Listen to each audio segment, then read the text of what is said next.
Hello. Let me Now, just. what do I do? I've got to press something, haven't I? So I think no, it's fine. I think I've we. got a great, well, I've got you very nicely on that side. Then I've got this huge white message saying this meeting's being recorded by the host or a participant. How do I get that away and just see you? Given that it's my first time as well on Zoom. Oh my gosh, we're in it together. I think Indeed. I've got, why don't I click got it? Yes. Happens. I'm going to click that now. Got it. Fantastic. Oh, there we are. Oh, there we are.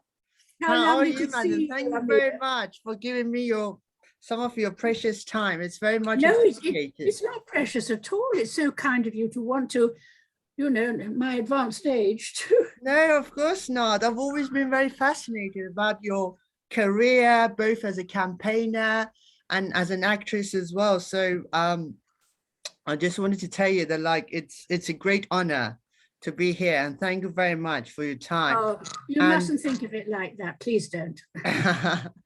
And have you been keeping up during the pandemic, if I may ask you? Well, because I'm so ancient and the three of the jabs, you know, so I'm Yes. waiting when the fourth one will be. But I've literally been here. Oh, fantastic. That's the I've safest been at option home for ever. nearly 2 years. I've been out only with a mask on and gloves to the supermarket about 6 times, I think, altogether. And recently, not in the first year at all. And of course, I can't have my grandchildren very close, which is so frustrating. But I've got so used to it now. And Yes. my eldest son, who's been at Will, who's been absolutely amazing. I'm allowed to have them in the dining room now, so we can have a meal. And we sit at that far end of the table, and they're this end. Oh, you can't make it up. And also, you went to the Waterloo. You've been to the Waterloo Millennium for the opening of the exhibition, haven't you? Yes, we left. And the song as well. It was wonderful. Oh, the song is fantastic. Even though that the producers, they didn't want it, and even at the Royal Film premiere in 1966, they removed it, didn't they? You're quite right. Well, that was on the instructions of one of the producers, but then there was such an outcry, they put it back. Yes, and Don Black and John Barry, they did tremendously well at the Oscars. So and then absolutely. Oh, Don Black, he was just such a lovely person. A really. prolific writer. Yeah. Absolutely. So may I first ask you, so your passion with acting, where did it all start from? Well, it wasn't really ever a passion, actually. Yeah. When I left school at 17, my parents, I went to a school not far from here, funnily enough. And every summer, it is probably where the seed was sown, every summer, we used to do an outdoor production of a Shakespeare play under the most fantastic beech tree.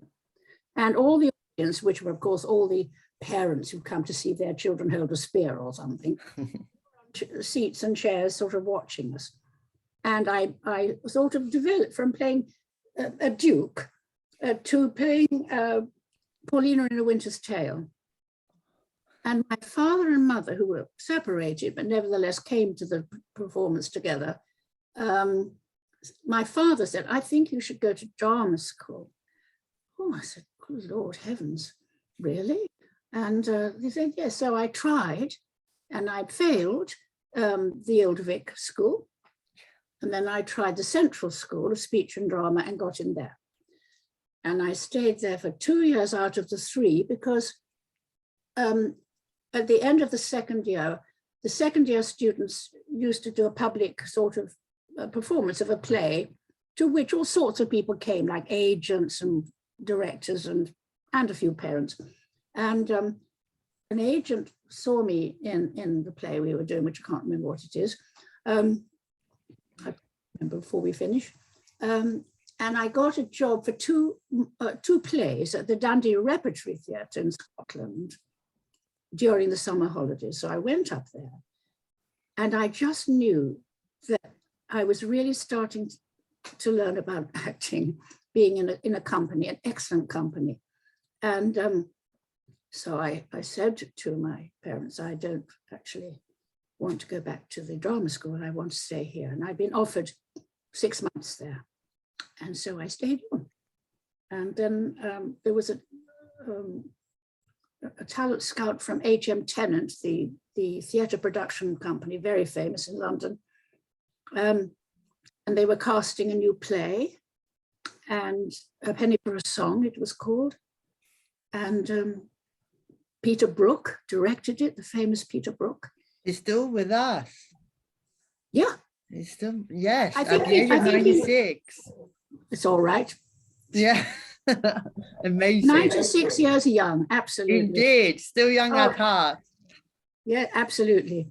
And he was just a wonderful director, very strict, but that's what you need. And I did 2 plays with him, actually. And then I went on to other things, really. And my career as an actress started in film, television, and I did some films with very, very wonderful actors from whom you learn so much. Watch the actors think, because it's all about communication of thought, really, isn't it? Indeed. We're going to come yes, we're going to come to that in a little while. But you mentioned the Dundee Repertory School. Is it a shame that now that we've got rid of them, do you reckon it's a shame for the actors? Oh, I think it's tragic that the repertory theatres, I mean, obviously everything's had to be cut back because of the change of everything, society and everything in the world. But the wonderful repertory theatres, of which Dundee was one, it's just heartbreaking, actually, because that's where you learn, and that's where you learn all the technique, and you have to make things up as you go along. I remember one, I can't remember the play, but I was on stage with a couple of other people, and I had to go out of the door. I was getting very cross about something. I had to go out of the door, and the door handle wouldn't turn. So I thought, oh my God, what do I do? So there was a fireplace on the other side of the stage, sort of open fireplace. So I decided to go out through the fireplace. I had to get off. And of course, off stage, the stage hands were trying to wretchedly open this door so that so it could work again. They did eventually do it, but I've never gone out through a fireplace since then. Oh, wonderful. Well, I'm not surprised at all. And your first film, it was called Father's Doing Well. Father's Doing Fine. Father's Doing Fine in the early 1950s. So it was a very small part. So how did you land that role? Well, I think it was 1951, actually. 51, yes, indeed, absolutely. Well, I think I auditioned for it. No, I think there were, or film test. You had a film test, not an audition stage play. But, and wonderful Richard Attenborough. Yeah, absolutely. Who went on to becoming someone famous for all sorts of other reasons. And so that was my first. And I remember, of course, I was just starting. And so I wasn't in the category where they sent a car for you to go to the studio. So I remember I had to be in makeup at about 6:30 or 6:45 or something. So I remember getting the first train from the station to go to Elstree, and then hurl myself into makeup to be transformed. Oh, wonderful. And then it came, there came your first contract with a film studio, the Rank Film Studio, with your first film in the leading role. It was called Simba, alongside the great Dirk Bogarde. Oh, Dirk, but yes, of course, we never went to Africa. We just did it all on the lot. But absolutely. And the director was so impressed with you, and so were the producers, and then they gave you your second major film called A Town Like about Alice. Alice. A Town And, Like Alice by Neville Shute. indeed, absolutely. And I think you may correct me, but I think it was one of those first films in the British film history that the leading role, it was surrounded, like it was centered around like a female character with a female leading role. Is that correct? Well, I've never thought about it, to be honest with you. I'm not sure I know what to say or to answer. I think there must have been leading roles for women. I mean, look at... But they were like mostly like playing as somebody else's like love interests at that time. Yes, I said, well, except you got some very well-known and wonderful actresses, though, before me. You know, I started. I'm not saying I'm wonderful. It was just that I got these wonderful parts, really. And we did that on the lot. You see, never went away there either. So the makeup department would cover me with sort of mud and grit stuff. And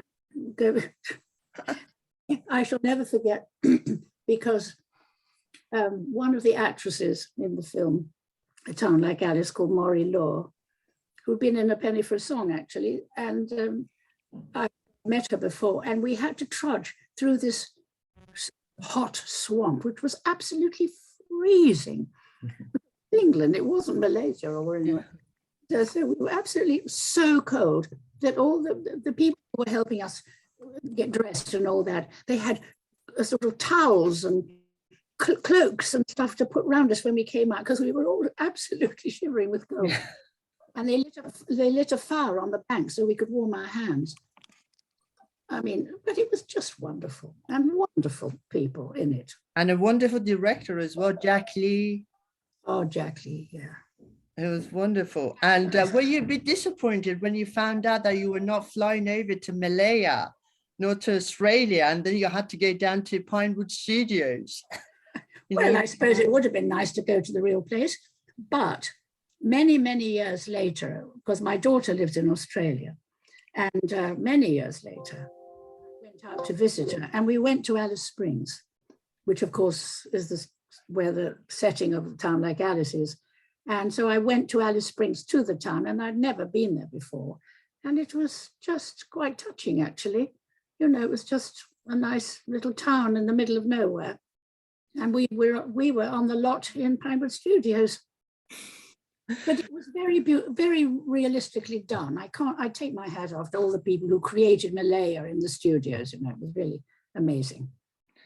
And of course, your co-star in that film was Peter Finch, and the chemistry with you two was so genuine on the screen. It was electric. Was it really? He was such a nice man and so generous. Everyone, as I think I've just said on the set, really loved him. You know, and when he came on the set, they clap him, and he was just natural and sweet with everyone. No airs and graces at all. At the start of the film, there was a disclaimer that, like, all the characters that they said that, like, although all the characters are fictitious, but the story is still true. So, do you reckon the character, like your character, was called Jean Paget? Yes. Do you reckon there was a real person? There might have been a real person. I think that there was a real situation when that happened, when there was this little group of women with tiny children going away from fear and terror, or trying to, with this wonderful little Japanese guard. And oh, the actor who played him was so lovely. We couldn't bear being horrid to him because he was so nice. But yes, it's make believe, you see. I mean, if they're filming something in a royal household or something, you're not really in a royal household, you're on a set that looks like a royal household. It's all in your imagination, and that's part of acting. You can imagine, because it's when the director and the set designer have a deep understanding of what the audience has got to receive, then it's perfect. I mean, you just got to fill the part that you have to fill and make it as good as you possibly can be realistically. You know, don't want tons of makeup on if that character wouldn't wear any. I mean, just be as real as you possibly can and genuine, and then the audience will believe you. Absolutely. And there came your first nomination and you won it. Well, you had the BAFTAs on that memorable night. I think I almost fainted because you're not told. I think I remember that you're in the sort of last few, but you don't know you've won. I mean, it is quite overwhelming, actually, particularly when you're starting out and you're not expecting anything like that. Oh, that's wonderful. And they came. Well, sorry. No, you carry on. Sorry that I interrupted. No, I was just really slightly amending what I've just said. You're not expecting to get a prize ever. It's always a surprise when you get a prize. Absolutely. And it's a great accolade to have. And there came your second nomination for Carve Her Name with Pride, for a wonderful film, which was an absolute wonderful film, as Violet Sabo. So what are your recollections of that film? I suppose in a way, that was one of the most extraordinary experiences of my participation in the films, because first of all, it was a truly tragic story. It was recreating a sort of,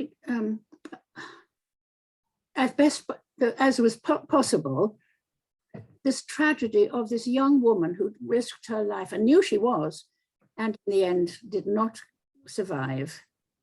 And what's made it over the years as real as then is that when we've made the film, her daughter Tanya was only a little girl, as you see in the film when she goes up to get the award from the Queen.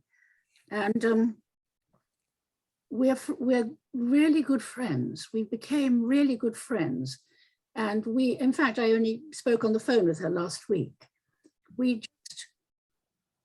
I suppose she didn't have to really explain anything too much. And she lives in the West Country. And an event in the West Country every year in memory of Violette, to which Tanya and I go. We didn't last year because, of course, it wasn't cancelled because no one could go anywhere. But with any luck, we'll be able to go this year. I'm not sure quite yet. It depends on COVID and all the stuff. Fingers crossed. Yeah, fingers crossed. But I suppose a real story, particularly when you know someone who's the child of that person, it becomes so profound in a way. And I was so honored that Tanya wanted to be friends. And yeah, we email each other and chat on the phone sometimes and grumble a bit about something or other. Wonderful. And is it true that you had to do your own stunt? It was by your own choice that you did your own Oh stunt, yes, jumping from the high platform with the oh yeah, absolutely. I'm all for doing your own stunts if you can.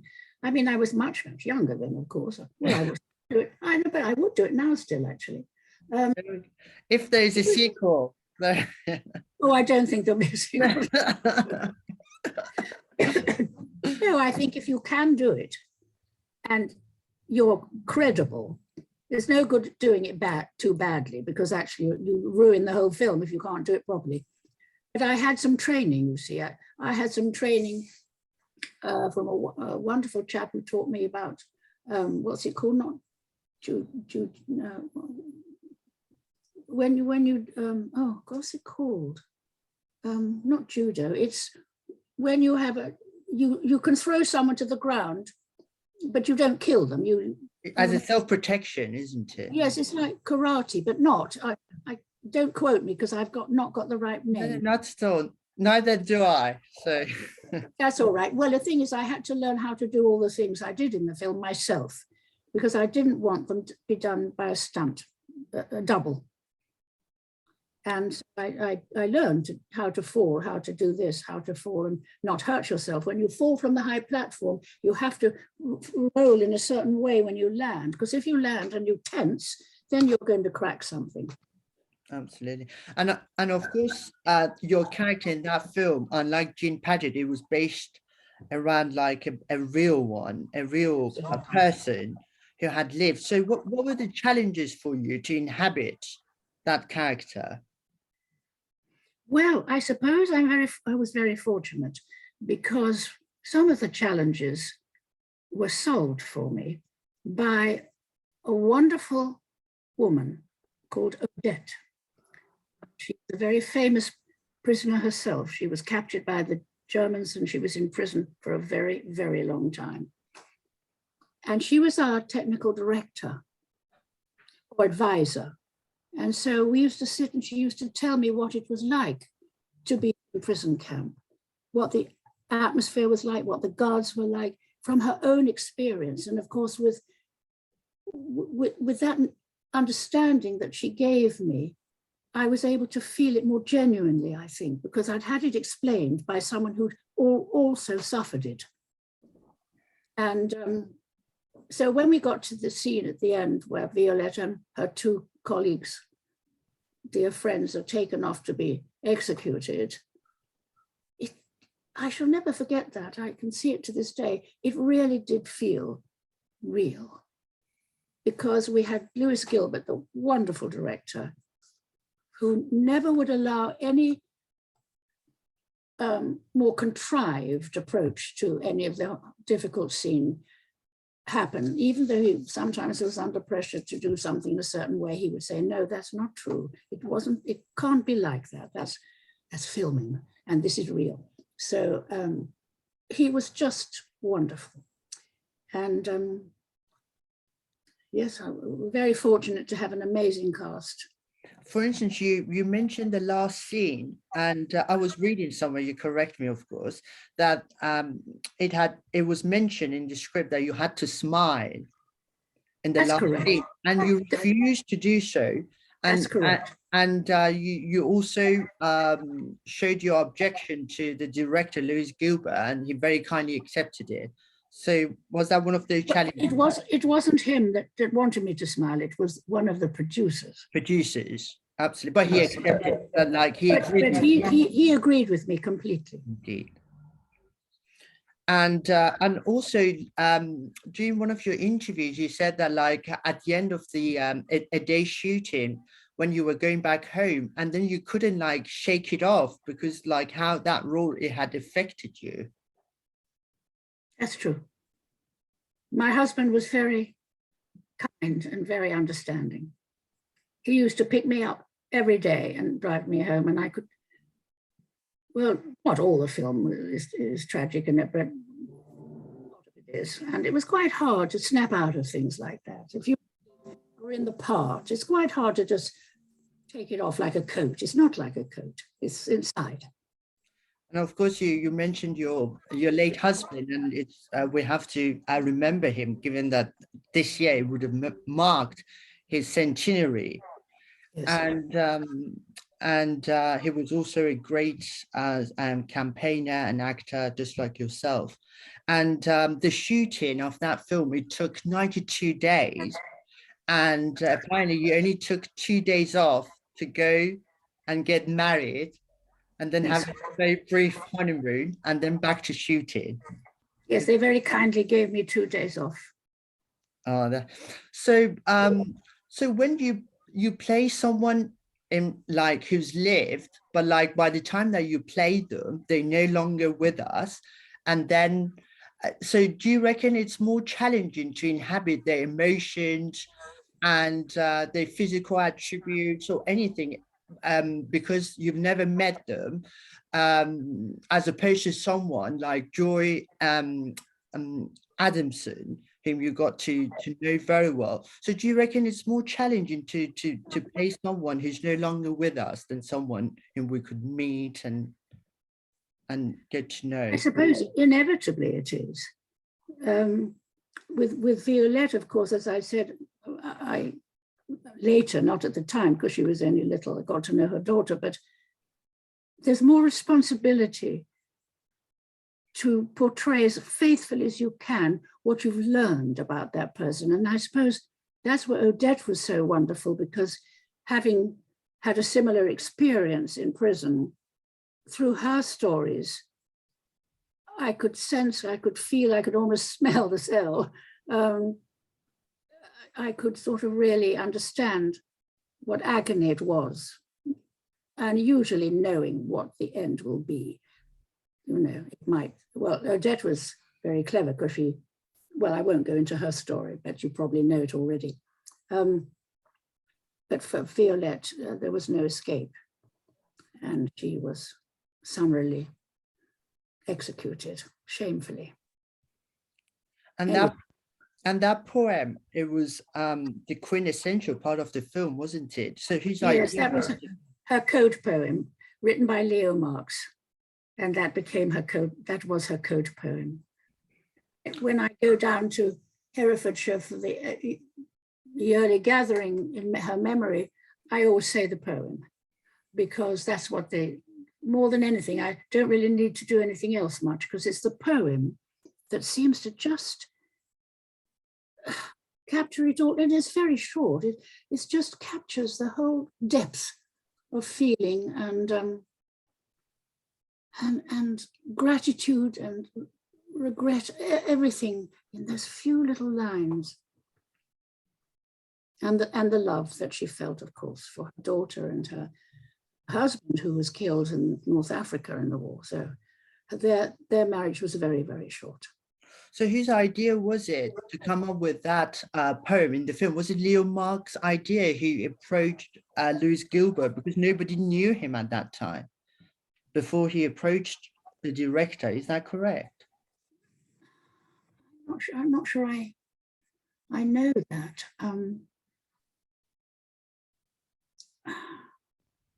I feel that Louis must have had something to do with it, because he was such a profound and sensitive, well, he is a man. And I can't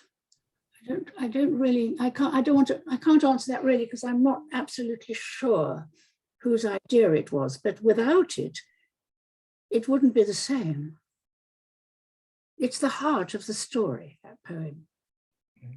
And of course, you recorded a song as well based on that poem. Is that correct? Later on in 1974. Yes. That's wonderful. And of course, when the film came out, it got very mixed reviews. And of course, you got a BAFTA nomination. But someone who really enjoyed the film, it was called Alfred Hitchcock. And he really enjoyed that film. So would you tell us more about him wanting to work with you after watching that film? Right. I don't think I even remember that he wanted to work with me. Because according to Louis Gilbert's memoir, he says that he approached him after the film, and he really, because at that time, Grace Kelly was going to get married to Prince Rainier. And so the MGM, they were like in search of a new actress to take over from her. And after he watched that film, he really had his first pick to replace her. Oh, you didn't know that? Well, if I did, I'd forgotten. And Louis Gilbert, he goes on in his book, and then he says that, like, apparently Hitchcock, he spoke to you on the phone and you said no to him. And then he approached him directly to convince you. And you said, no, I won't be moving to Hollywood, because like— Oh, I remember that. Now, you saying that, I have remembered that. No,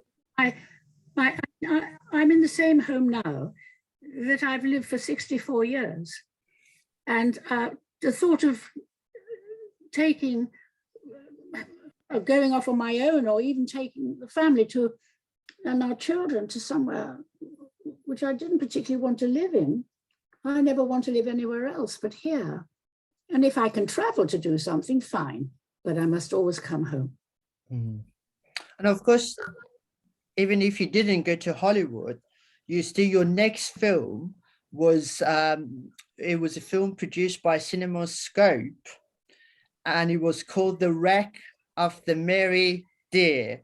Oh, yes, because my scene was with Gary Cooper. Gary Cooper.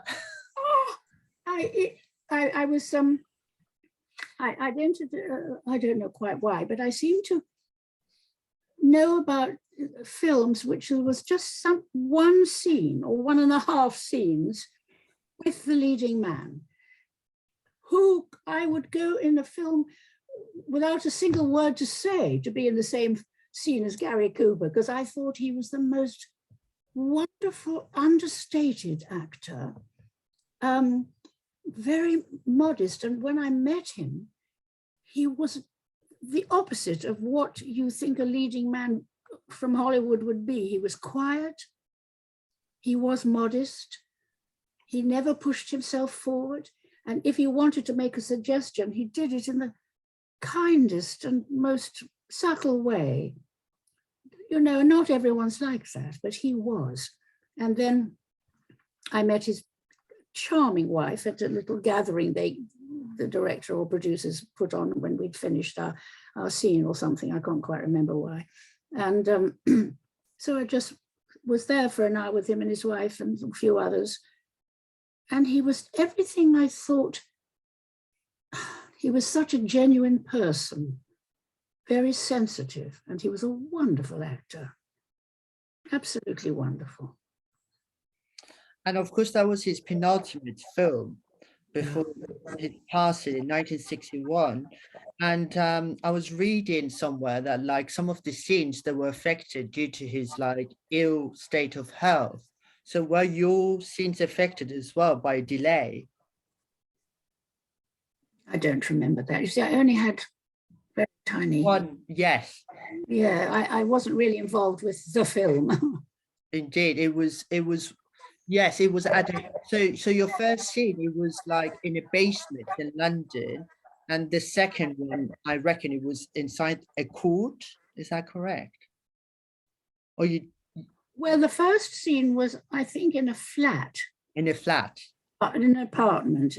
And the second scene, which I didn't really have more than, I don't even know if I had any dialogue, I can't remember.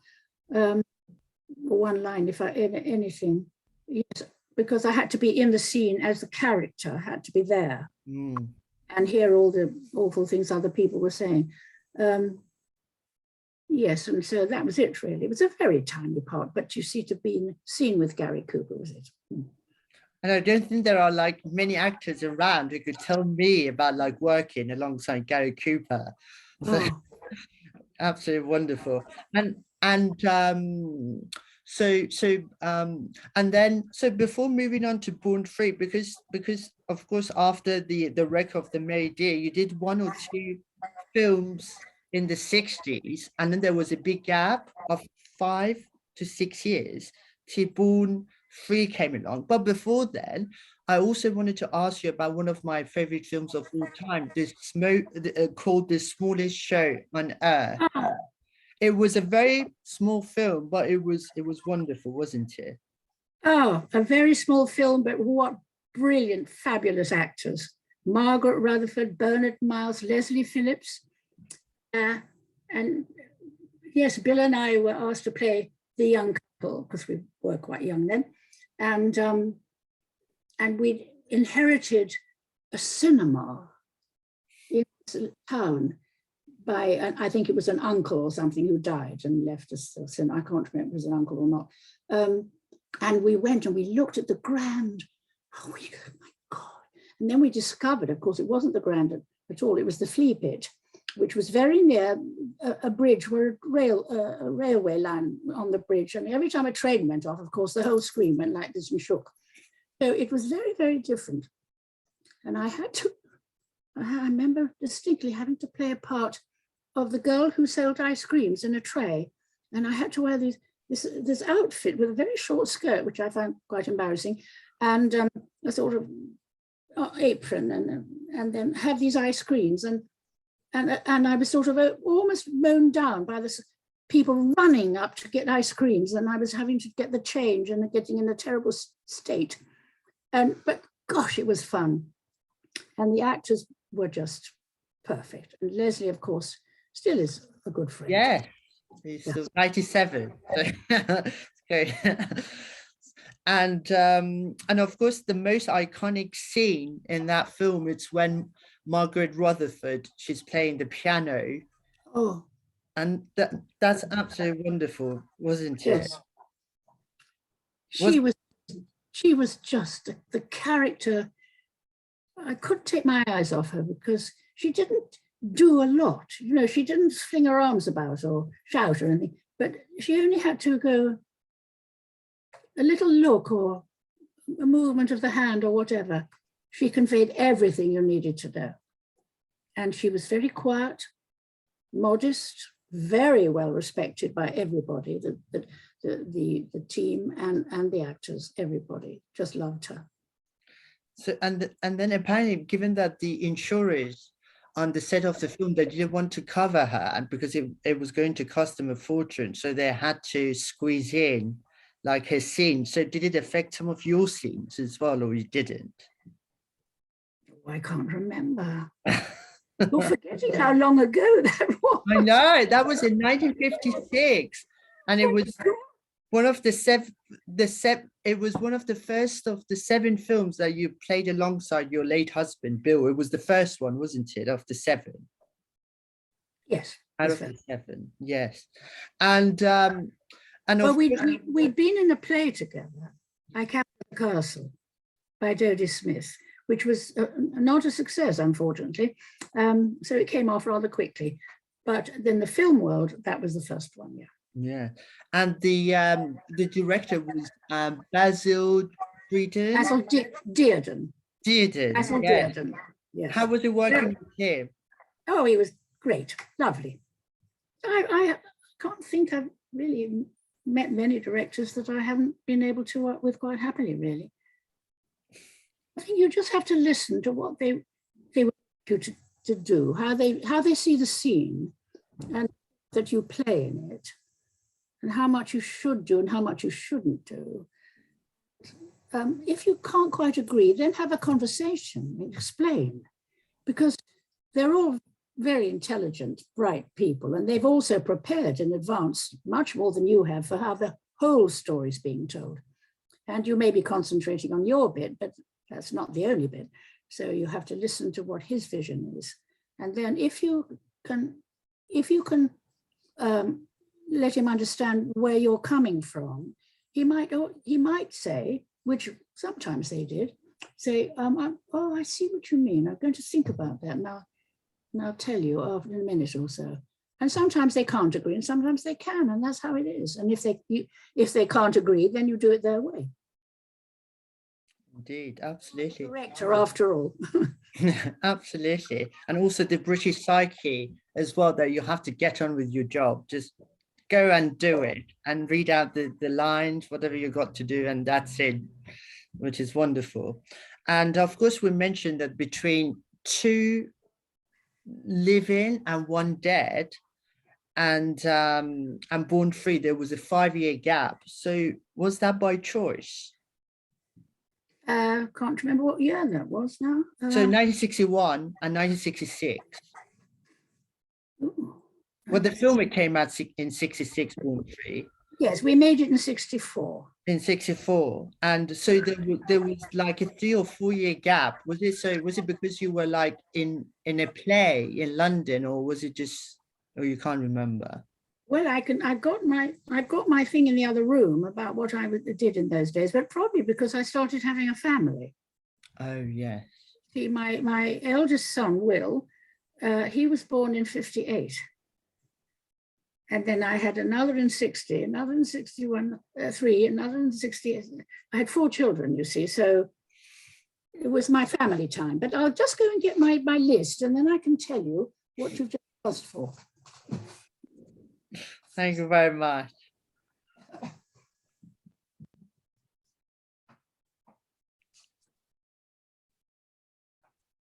What was the year again you wanted to know? So between 1961 and 1964. Right, 1961 itself, I was in a film called Two Living, One Dead. That's the one that was in Sweden. Exactly. In 61, I played Sister Jeanne in The Devils with the Royal Shakespeare Company. Mm. And then there was The Wreck of the Merry Deer. Then in 62, I was in a television play called Some Other Love with Dennis Price. And then, I can't read it. Then in 1963.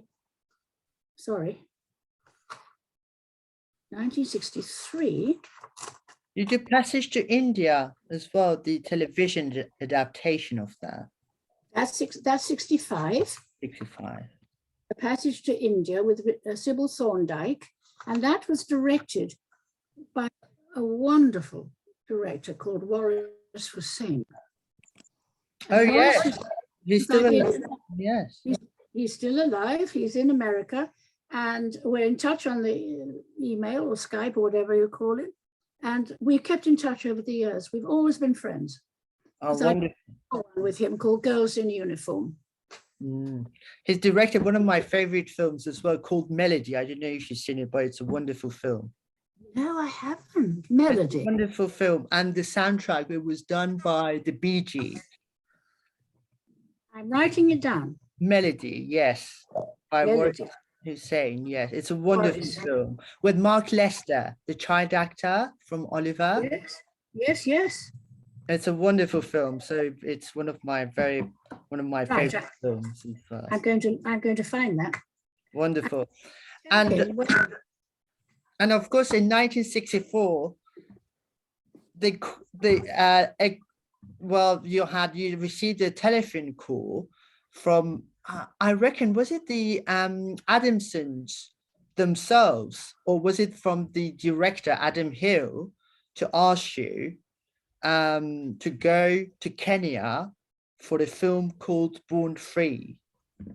Oh, this was but the producers. We got this call, Bill's agent, my agent, we got this invitation to meet them for tea in a hotel in London. And I desperately trying to remember which it was. And I probably got it written down somewhere in London for tea. And there was the original director called Tom McGowan and the two producers. And they said to us, oh, we've asked you to come for tea, and we'd like to tell you about a film we're going to do from book. And I knew we were going to be talk about the book because my agent had said, and I had never read it. So I rushed out to the shops and bought a book and quickly read it as fast as I could. Couldn't read it all properly, of course, but I thought, gosh, this is incredible. How on earth are they going to do it? Bill felt the same. So anyway, they said, we've got this film. And then of course, there are lines, but they're fine. They said, I shall never forget. But they're absolutely fine. They're just like big pussycats, and they come up to you and you can stroke them. I said, oh, lovely. Sounds good. And so will you do it? They said. And we just said, yes. Yes. And so we finished our tea and we went out into the road, into the street, and we jumped about like kids. We were so excited. I shall never forget. And so we set sail from London with our 3 children we had then, and our nanny, and we all sailed off to Kenya. And we were there for 10.5 months. And did you know that it was going to be a life-changing experience for your family as a whole? Well, we knew it was going to be, well, our children were very tiny. I mean, Will was only 5 and the others were smaller. So the other 2 don't really honestly remember it that much, but he does. And bits of it anyway.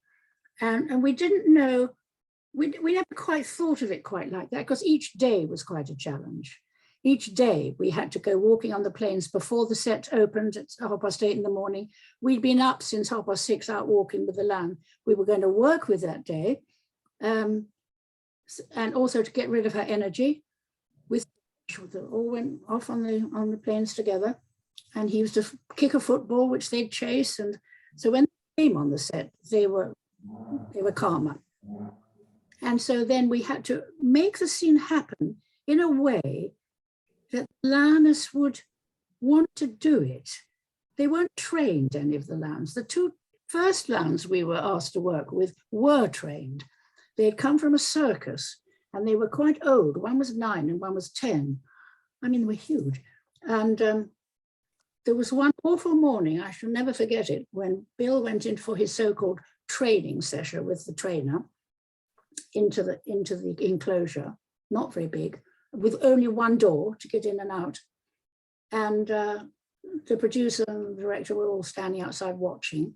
And the Lioness that day, for some reason, was not feeling very friendly.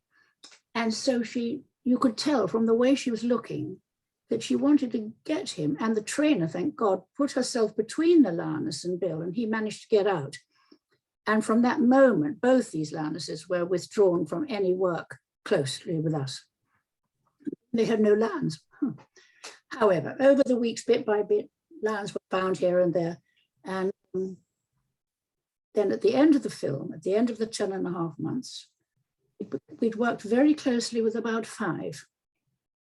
And I remember thinking, what's going to happen to them? And we asked what was going to happen to the lions. And we were told that they'd all were going to zoos and safari parks. I said, well, we've just told a film about freedom, and now you're locking them up. I mean, for goodness sake. Anyway, it was all done, but we managed to save 3.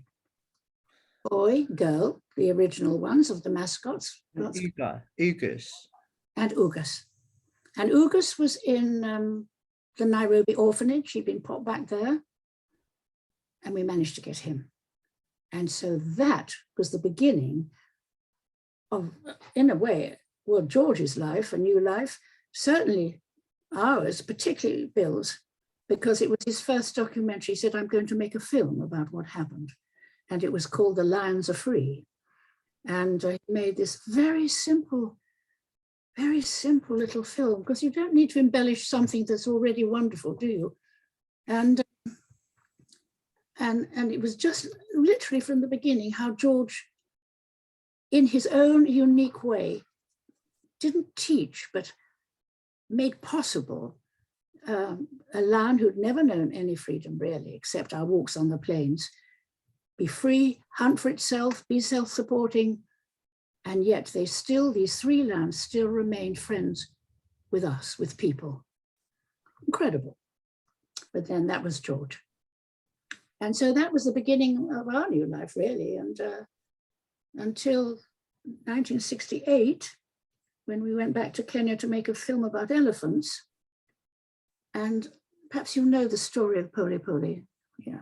Yes, but I'll be delighted if you tell me. But I know this. I've seen it in like your other interviews. But I'll be absolutely delighted if you want to. Well, I don't have to say it again if you know it. I just know that so there were like a couple friends of yours, David and Daphne. Sheldrick. Yeah, Sheldrick. Yes. So they were the ones who like got hold of this elephant for your film.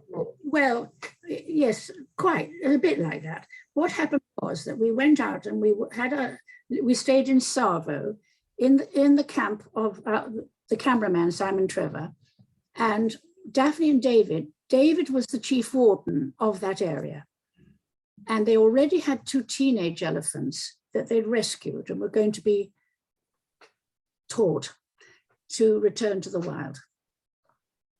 And they welcomed Poli Poli when she came, because Poli Poli had been caught from the wild as a gift to London Zoo. And we heard about her. And we said, well, let's go and see her. And we went to see her with David in Nairobi. And there she was in her little compound, absolutely terrified. I mean, she was only 2 and she'd just been taken from her family forcibly. anyway, to cut a long story short, David calmed her, and so she became the little elephant to die for. She was just so adorable. And at the end, we said, we'd like to buy her, to give her to the Sheldricks so that she could join the others. And they said, yes, yes, you can, but we'll have to capture another one. Well, we couldn't allow that. We couldn't allow another family to be in beds. So she did come to London Zoo, and I'm afraid I couldn't bear to see her there, so I didn't go. Until, well, Bill went and took us some fruit and stuff, and he then couldn't bear it either. We heard from Daphne that she was going to be destroyed. So we said, well, we don't understand this. So we decided we had to go and see her. So we went to her. We hadn't seen her for years and years, 9 years or something. And there she was on her own, walking up and down the back like this, one tusk.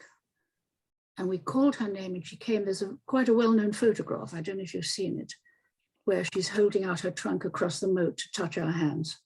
If you haven't seen it, I'll send it to you. Yes, I'll be delighted. I haven't seen it. It's, well, she remembered our voices, you see, after all that time. And she came and she touched our hands. And I said, Bill and I said, well, okay, that's it. We're going to have to save her. And I found a place in South Africa. I found someone to take her, who would teach her to integrate with the wild elephants. And the zoo refused. But they said, oh, no, but we'll send her to Whipsnade. That's their country zoo, where she'd at least have a natural enclosure and some companions. However, that never happened because they kept her standing in her traveling crate for so many hours that she collapsed. And I have a photograph of an army guy with a tranquilizing gun, and because she collapsed, and he got her up, how, I don't quite know how, and she was led inside, and then she was given an anesthetic, they said, for examination. And then we got a message to say she'd lost the will to live, and we put her down. And that absolute sentence was the end of Poly Poly, but the beginning of our work as zoo check, because we said we know there are so many elephants, pitiful elephants in the zoos on their own. We can't do it. So we started zoo check, and our main purpose was to look at animals in captivity in zoos, particularly to start with elephants, and then of course everything. And that changed in 1993 to the Born Free Foundation. Because Bill said, or was it 92? One or the other, I can't remember. He said, zoo check isn't only what we do now, because we'd already got a sanctuary in South Africa, so we were rescuing lions and giving them a better life. He said, call it the Born Free Foundation. So that's why we changed our name. And that's why we still call it the Born Free Foundation. Wonderful. And are you amazed that 56 years since its release, Born Free, like its legacy, it's been like colossal? Well, you see, I think the world has a very special feeling about animals. Most people, not the people who abuse or exploit animals, I don't mean that, but regular human beings and people who care about other forms of life. I think that they instinctively, after all, we're human animals. We suffer pain as they do. We feel loneliness as they do, all the rest of it. Their family, or they don't like their family, as they do, whatever. We have an unspoken link with wild creatures.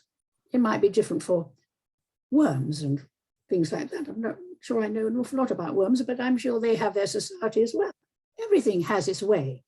And so I think there are many other animal charities, but I suppose what has helped us particularly is the legacy of the film, Elsa, and the legacy of the Adamsons, the writings, how both Joy and George were murdered by people, not by the animals they cared for, but by us. And there's something which has awakened and still does awaken a kind of disbelief in that could happen, but a feeling, but I love animals too, so who can I help? Look at all the people who rescue street dogs. It doesn't have to be a lion, just another living creature that suffers or has been abandoned or ill-treated, whatever, and you can do something about it, do it. Don't hesitate, do it. And then things work out. We've just got our second rescue dog from Romania, and she is just the companion to die for. I mean, she is so beautiful, and she was so badly treated. She's got her tail cut off, she's got a scar on her neck, and she's so loving to us humans, and it's us humans who treated her so badly. And that's a big lesson I think we should learn. Absolutely. And so since 1964 and now now that we're in 2022, so at that time you had 200. So when you first shipped to Kenya in 1964 to shoot this film with your husband Bill, there were 200,000 of lions at large, whereas in 2022 I think the figure is like down to 20,000. So what are your thoughts around this issue? Shame on us. That's my thought. Trophy hunting. The trophy hunters who want the skin on the floor or on the wall, the head. It's the trophy hunting. It's land that the wildlife lives on. Because of increase in population, people are also now invading the land. It's a mixture of all sorts of things, and I understand the need of people for their families to grow their crops and things. But if you're going to decimate a population of beautiful creatures like lions, a population that most people go on safari to see, if there are hardly any left eventually, which perhaps there won't be if it goes on like this much longer, or elephants for that matter, what will the world be? It'll be barren. There won't be any real nature except what we allow to be there. It's because we have to determine who lives, who dies, who's imprisoned. I'm talking of animals. And they need the respect and intelligence from us to allow the creatures to be who they really are. 1 minute we're saying, oh, look, there's the lioness with her litter of cubs, aren't they wonderful? And the next minute someone comes along and decides, well, that should make a good trophy. And all these, no, Kenya is an exception. Kenya doesn't allow trophy hunting. There's no trophy hunting. So unfortunately, some other countries do allow it. And so it goes on, and we have a big campaign against trophy hunting, as you can imagine. That's and fox hunting is still like, we still don't know what this country stands with it. Exactly. On, since the first legislation, it went through both chambers, we're still like, we still don't know. Oh, there's fox hunting, there's grouse and pheasant shooting. We have it here in the season because you can't shoot them when there's an hour in the month. So once April starts, you can only do it when there is an hour in the month. So after April, no shooting. May, June, July, August, September, they're allowed to start again. And they bring these birds from the continent, and they have great big pens down here where they rear the chicks. And then, because when we drive down our lane, when they've just been released from the pens, they're clucking about on the road, and you have to be careful not to run them over. I mean, and the next minute the guns are going. I mean, I want to understand this aspect of human nature. I never have been able to understand it. What? And sometimes they shoot so many, they bury the bodies because this saturated the shops, with pheasants. I don't know. It's very strange. In 2013, you were given a special prize for your life and your dedication to the wildlife by Brian May and his wife Anita. So how special was that prize to you? Was that award to you? I've never thought about personal prizes. The prize I love also, because I was deeply moved by having been given this, oh my goodness, I think I represented all the other wonderful people, all the people who work with us and we work with them, to do what I've just described. Look at creatures, at living, sentient animals who suffer or feel joy. Let them feel some joy sometimes, for goodness sake. No, I think Brown and Anita are exceptional people. I mean, Brown has been absolutely incredible with his badger, against the badger cull and all that. Wonderful, wonderful man. And she is a wonderful person too. So, I mean, I was a bit knocked out. I wasn't expecting it, frankly. How do you foresee the future for the world as it is?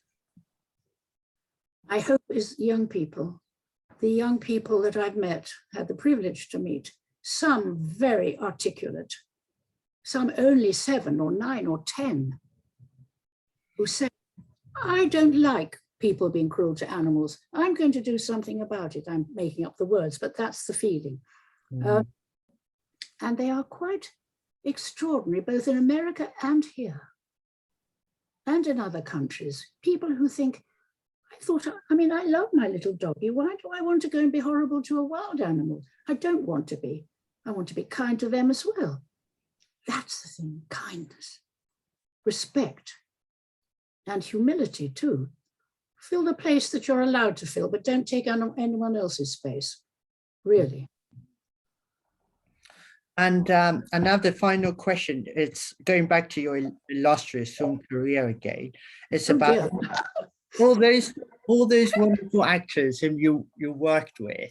There's a long list, like Paul Scofield, Peter Finch, Gary Cooper, Peter Sellers, Yul Brynner, Richard Burton, the list, Rod Steiger in Waterloo, the list, and of course not to mention your late husband, Bill Travers' name. So who was your, if I may ask you, your favorite Oh Lord, apart from my husband.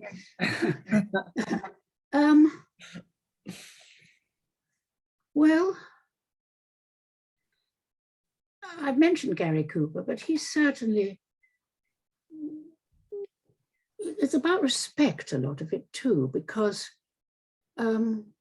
when somebody who no one knows from Adam is playing a scene opposite someone who everybody knows, it's quite daunting, humbling, and Gary Cooper would certainly be someone that I think about in that sort of way. Paul Scofield was, and I was great good fortune to work once in the theatre and then once in the film with him, and he was the same. He was modest, quiet, lovely sense of humor, always treated everybody with respect and politeness. And what an actor, my goodness, he's such a wonderful actor.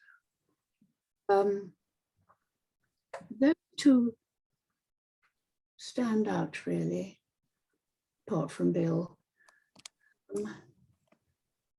I'd have to remember who they all were. I got to say, you have to forgive me not knowing everything, because not at all. Everything. I know it's not something that you will be talking about, your film career, every now and then, so I'm very grateful anyhow. I mean, 1 or 2 people are still with us. I mean, Peter Egan, who I was in a play called The Deep Blue Sea on television, and I think that was, that was television. I'm still in touch with him, and he's very involved with animal issues too, which is wonderful. I don't know. Joss Ackland, Little Night Music. What about Richard Burton and Yul Brynner? Well, Yul Brynner was the king. And you had to respect that. And he was absolutely, he had the beadiest eyes in the world. And he would always check the stage before the curtain went up to make sure everything was, there wasn't anything that shouldn't be there or whatever. He was very, very much the king. And in fact, I'll tell you a funny story. He signed, we both used to sign photos if anybody wanted, sign autographs after the show at the stage door. Well, he didn't. He had his car waiting, you see, at the stage door. And he got in the car, and then everybody wanted his autograph, obviously. He'd wind the window down a bit, and they'd put their paper or their book through there. And he did that. And then I'd come out and I'd just stand there amongst them all going to. And he said, I don't want you to do that again. Oh, why? It's fine. I want you to sign autographs at the stage door. They must come to the stage door, and you are in the box at the stage door, and you do it there. I said, oh. He said, it's safer. Mm. So I said, okay, if that's what you, I mean, you know, he was protective. I think maybe he had an experience, which I think he had in New York, that people who want your autograph sometimes aren't terribly friendly. And he didn't want me to have a horrid time. So that was one. But he was absolutely the king, and perfect, because you didn't have to do much acting to respect him as the king, you see. But we had a good relationship.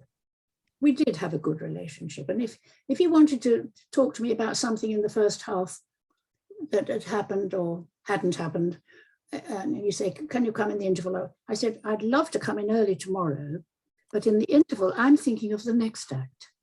I'm thinking I still have to do, not what I've just done, but I'd love to come in early. So he said, okay, because if you were logical, if you had a good reason, he respected that. He wasn't unfair at all. But he didn't mind if you stood up for yourself either. What a wonderful actor. Oh, wasn't he? Gosh. Really was.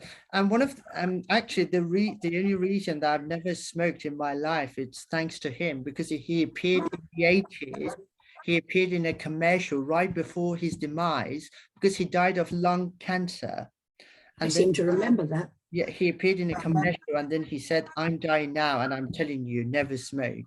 And I was a little boy when I first watched that, and ever since I decided, and I decided not to smoke, and ever since I haven't even been like near to like a cigarette. So it's wonderful. Well done, you. Honestly, it's worth it, really, isn't it? Absolutely. And Richard Burton on the set of The Gathering Storm. Oh, well, Richard Burton was in a way quite. We got on very well. We got on very well in our work as actors, but we didn't really socialize. He had his circle of friends and the people he wanted to be with, and you know, I was just Mrs. Churchill. I didn't know him or anything. He was always like you, very polite, very. He'd listen if I said, "Do you mind if I do that slightly differently?" or I turn away there, or if I wanted to do something that was different, and he would always listen. Always, you see, all the really good actors listen, because you have to respect the thoughts of other people. Otherwise, you can't really build up a relationship, even if it's just the two characters you're playing. You have to have some connection. In that way, he was very good. But I never got I wasn't friends because we didn't meet socially. But he wasn't like, was he like drinking alcohol on the set, or he was behaving accordingly when he was like on the set of a film? Well, what the director decided to do, because lunch break got a bit long sometimes, and he'd have, you know, lots of people having lunch with him, and decided he was going to make the timing of our work different. So I think we started rehearsal at something like I can't quite remember, but something like 10:30, 11 in the morning. So people could have had a proper breakfast, then come and work, and then sandwiches were brought in at about 2 or 2:30, something like that. So we didn't have a meal at the studio. We had to have our main meal before we came to the studio, and then there was a sort of snacky things in the afternoon, and that worked fine. Oh, wonderful. Yeah. Wonderful. And finally, your last appearance in a film, it was back in 2016. If you had to make yet another, like a last appearance in a film, which role would it be, if I may ask you? Is that like a specific role? The ancient lady, I think. The old great granny, probably. Oh, I'd love to play an old great granny. Sit in my wheelchair, except I don't sit in a wheelchair. And you know, I could have a suitable, very short part with not too much to learn. And do you reckon it's changed? Like the cameras, they become digital. Could you spot the difference when you go on a set of a film, and you compare to the first time that you appeared in front of the camera? What like major changes would it like pop into your head? Yes, it's not any different. You just have to remember the difference between stage and screen, because on stage you have to project your thoughts and your feelings. You've got to reach the back of the circle or the upper circle and the front row, and you mustn't overact for the front row, and you mustn't be too understated for the back of the upper circle. But on film, you don't have to, you have to feel it and think it, but contain it more, because the camera is picking up every little subtle thought or flicker of your eye, or your mind, you change your mind about something, but you haven't said it in words, but they see that the character's changed its mind. So the technique is different, but it has to all start from the same places. That's wonderful. And generosity to other actors. It's very, very important. Speaking of generosity, thank you very much for your generosity to be speaking to me, and it was an honor to be able to speak to such a towering figure like yourself. I mean, please don't think of me like that. I'm just a little granny. and I'm very grateful to you. Thank you very much for I hope we can meet again one day. Yes. Do you think we might? Indeed. Pardon me? Do you think we might meet one day? Yes, absolutely. We will meet again. I don't know when, I don't know where. And you're in London, are you? Yes, we are based, well, on Bulford Street. So we are, yes, in West London, we're based with my fiance. And she's also like a great fan of yours. Oh, good heavens, how kind. And I was wondering, because I've got an A4 size of Born Free poster, which I've treasured for a little while. I was wondering if I could somehow, if I could get it to you and then you could sign it for us. I'd be absolutely thrilled. Very grateful to you. And you put her name so I know her name. Absolutely. So do you want me to send it to Jeff, or how do you No, send it direct to me here. I'll give you my address. Oh, thank you. Yes, so via email, and then we shall.